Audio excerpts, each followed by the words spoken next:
Tesla के निवेश के बाद बिटकॉइन की कीमत 11 लाख रुपए तक बढ़ी। जाने क्यों ये इतना महंगा है और कैसे काम करता है। इलेक्ट्रिक कार कंपनी टेस्ला ने बिटकॉइन में निवेश किया है।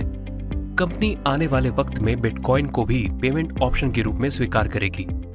वहीं ट्विटर भी अपने कर्मचारियों और वेंडर्स को बिटकॉइन में पेमेंट करने के बारे में सोच रहा है।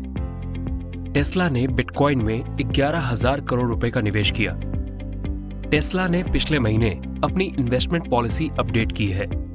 इसमें कंपनी ने बताया है कि वो कुछ ऑल्टरनेटिव रिजर्व एसेट्स में भी निवेश करेगी। इनमें digital assets, gold Boolean, gold exchange traded fund भी शामिल हैं। इसके लिए कंपनी ने $1.5 बिलियन यानी करीब 11,000 करोड़ रुपए बिटकॉइन में इन्वेस्ट किया है। आगे भी इस तरह के कई डिजिटल एसेट्स में निवेश किया जाएगा। 11 दिन में एक बिटकॉइन की कीमत 11 लाख रुपए बढ़ी।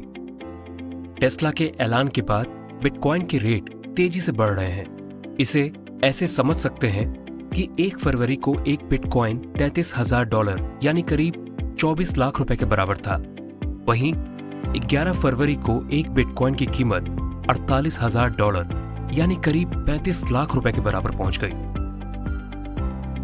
दुनिया की सबसे पॉपुलर क्रिप्टो करेंसी है बिटकॉइन। बिटकॉइन एक क्रिप्टो करेंसी है। दुनिया में इस वक्त 4,000 से ज्यादा क्रिप्टो करेंसी चलन में है। बिटकॉइन इनमें सबसे पॉपुलर क्रिप्टो करेंसी है।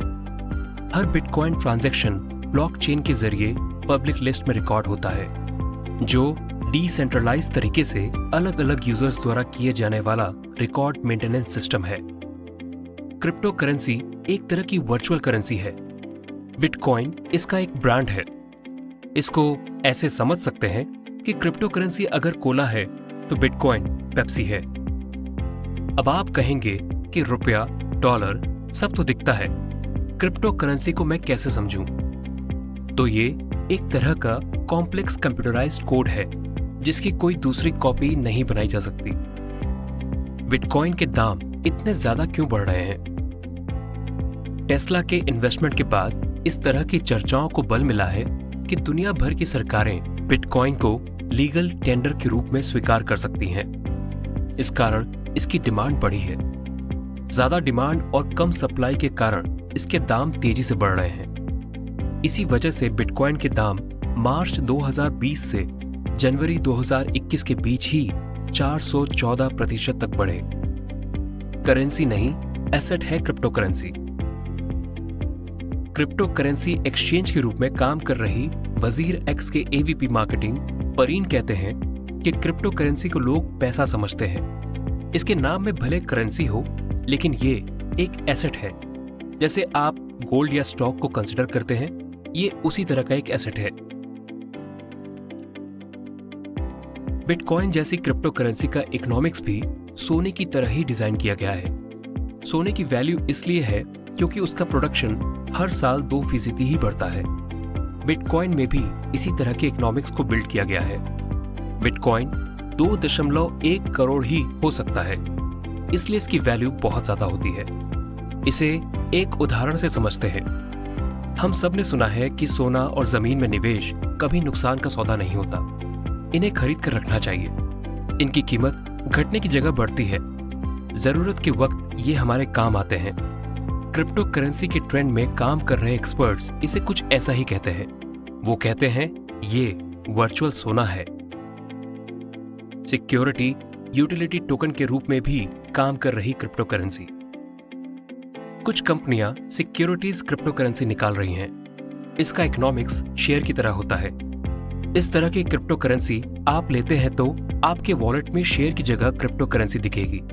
इसकी वैल्यू शेयर की तरह कम ज्यादा होती हुई दिखाई देती है। कुछ क्रिप्टो करेंसी यूटिलिटी टोकन की तरह भी काम करती है। इसे ऐसे समझा जा सकता है जैसे आपको GoIbibo, स्टारबक्स के पॉइंट्स मिलते हैं तो आप इन्हें इन्हीं जगहों पर जाकर यूज कर सकते हैं। इन्हें आप किसी दूसरी जगह पर जाकर ना तो यूज कर सकते हैं, ना ही उन्हें दूसरी जगह बेच सकते हैं। यूटिलिटी टोकन क्रिप्टो करेंसी में भी ऐसा ही होता है। क्रिप्टो करेंसी एक्सचेंज वजीर एक्स के एवीपी मार्केटिंग परीन कहते हैं अगर आप इसे खरीदना चाहते हैं तो आप इसके एक्सचेंज पर जाकर खरीद सकते हैं, लेकिन इसका ध्यान रखिए कि किसी बड़ी एक्सचेंज पर ही जाकर खरीदिए। ये एक्सचेंज आपसे केवाईसी मांगते हैं। जो एक्सचेंज केवाईसी नहीं मांगते, वहां से क्रिप्टो करेंसी खरीदना खतरनाक हो सकता है। क्रिप्टो करेंसी पर भारत में अब तक क्या हुआ है? अप्रैल 2018 में आरबीआई ने क्रिप्टो करेंसी को बैन कर दिया, लेकिन मार्च 2020 में सुप्रीम कोर्ट ने इसे गलत बताया। इसके बाद कई एक्सपर्ट्स को लगता है कि आने वाले समय में देश में क्रिप्टो करेंसी का लेन देन लीगल हो सकता है। इसी महीने वित्त मंत्री निर्मला सीतारमण ने राज्यसभा में बताया कि केंद्रीय मंत्रियों की एक कमेटी ने सरकार की ओर से जारी वर्चुअल करेंसी को छोड़कर हर तरह की प्राइवेट क्रिप्टो करेंसी को बैन करने का सुझाव दिया है। सरकार की क्रिप्टो करेंसी को लेकर उलझन क्या है? कई ऐसे प्लेटफॉर्म हैं जहां आप बिना अपनी पहचान बताए क्रिप्टो करेंसी खरीद या बेच सकते हैं। यही सरकार की सबसे बड़ी चिंता है। इस तरह के ट्रांजैक्शन से टेरर फंडिंग और मनी लॉन्ड्रिंग का भी खतरा बना रहता है। इसी वजह से कई साइबर क्रिमिनल फिरौती के रूप में क्रिप्टो करेंसी की डिमांड करते हैं। इसमें उनकी पहचान तक नहीं हो पाती और न ही उन्हें ट्रैक किया जा सकता है। सरकार की इस चिंता पर भारत में क्रिप्टो करेंसी एक्सचेंज के रूप में काम कर रही यूनोकॉइन के को फाउंडर और सीईओ सात्विक विश्वनाथ कहते हैं कि ये डिजिटल गोल्ड कमोडिटी है।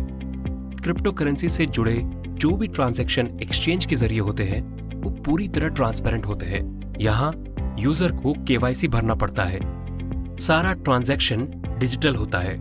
ऐसे में इसे आसानी से ट्रैक किया जा सकता है। आज की ये इंटरेस्टिंग खबर थी दैनिक भास्कर ऐप से। दैनिक भास्कर ऐप इंस्टॉल कीजिए और ऐसी ही इंटरेस्टिंग खबरें पढ़िए। और हाँ, आप मुझे भी फॉलो कर सकते हैं ऐसी इंटरेस्टिंग खबरें सुनने के लिए। नमस्कार।